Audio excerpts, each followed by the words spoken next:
Every public housing and every subsidized development is redefining what a tenant in good standing is. It's very slippery, and it's not the same standard from site to site.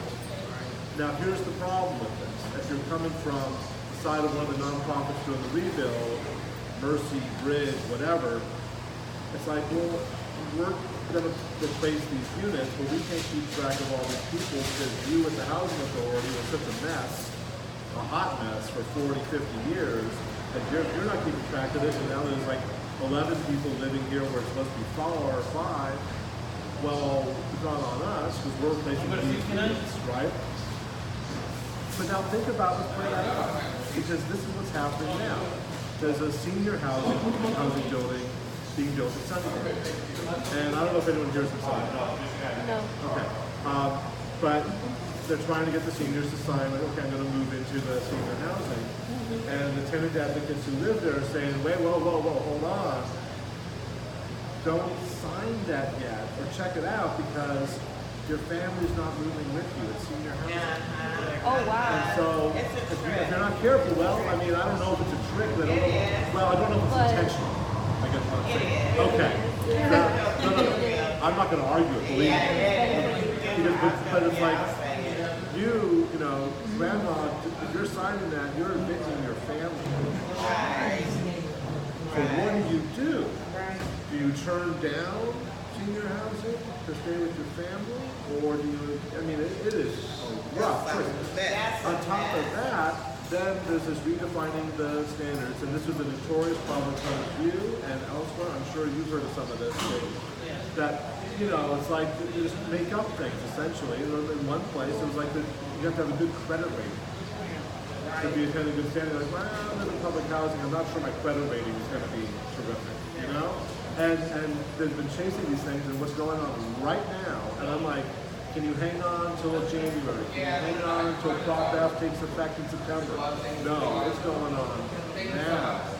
And if you're not on the lease, or there's all these other sort of categories. You're a family member with a drug conviction. That's right. The whole family is out. Right? Now, even looking at this in the most sympathetic light to the companies. Okay, you said you're going to do this amount of spaces, so this is what you're going to do, and you know they're not following the rules, whatever the rules are, whatever you make up the rules are going to be. You know, we got to do something. But let's play that out. What does that do to our out-migration? Because guess who's being evicted? It's Black and brown. So what does that do to our out-migration when we can't even fill the Giants ballpark with our African-American families in the city right now? What does it do to our homeless population? Because if you're evicted out of public housing, where are you going to go?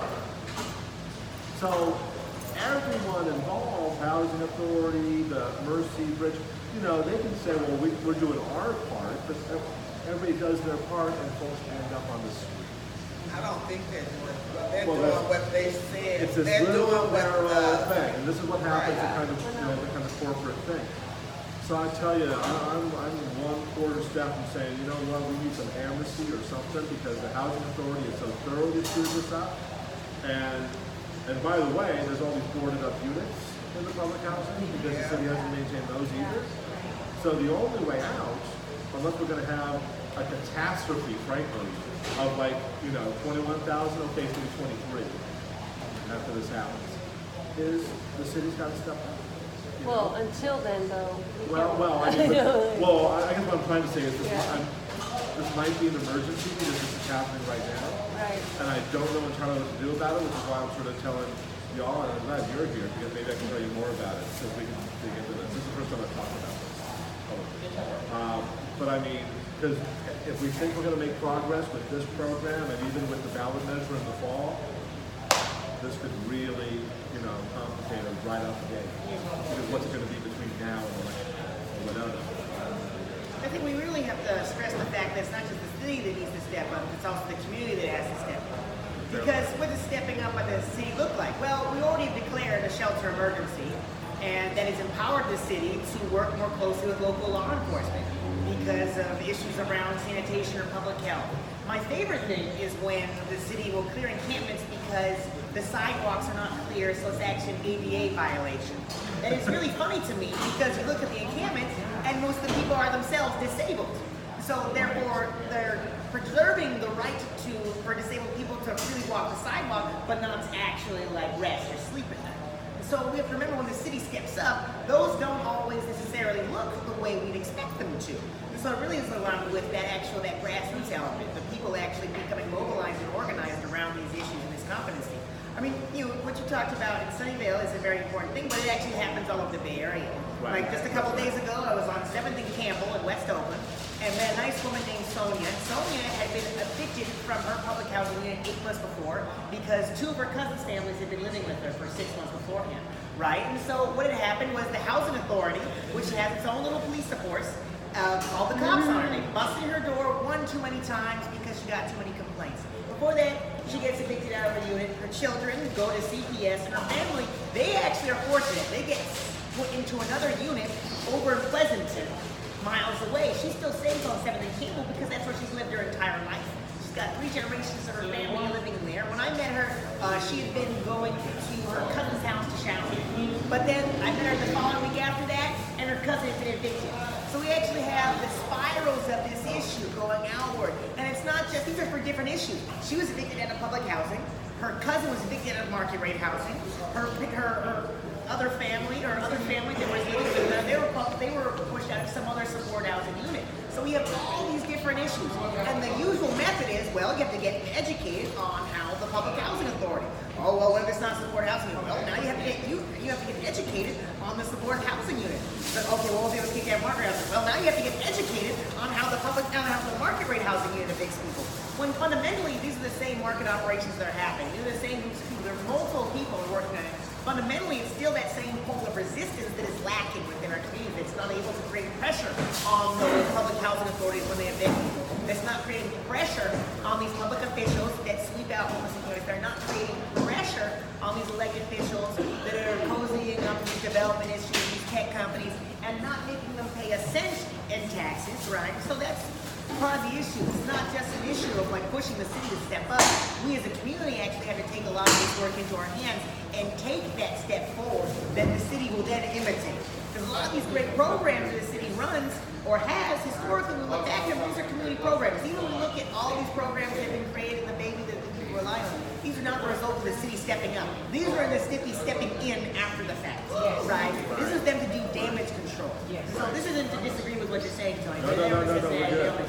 So what do we A solution. You want solution. Solution. Yeah. So how about as a short-term goal, you do an invitation.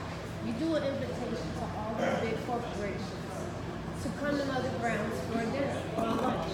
Prepare a lunch, invite them in, let them see it, let them talk to people, and get to know them, explain, maybe a presentation with the lunch, because the food I always hear is good, and meet them that way and let them see, let them drive on down the streets and see what the result of them coming into the city has produced, and maybe not say it like that.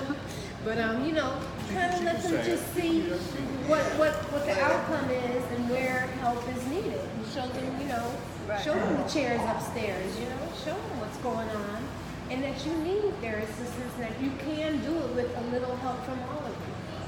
I think that sounds good. That's a good solution. And that's what I think me and Maria and David had talked about. Inviting them in, let them see exactly what's going on in there and asking them to please help.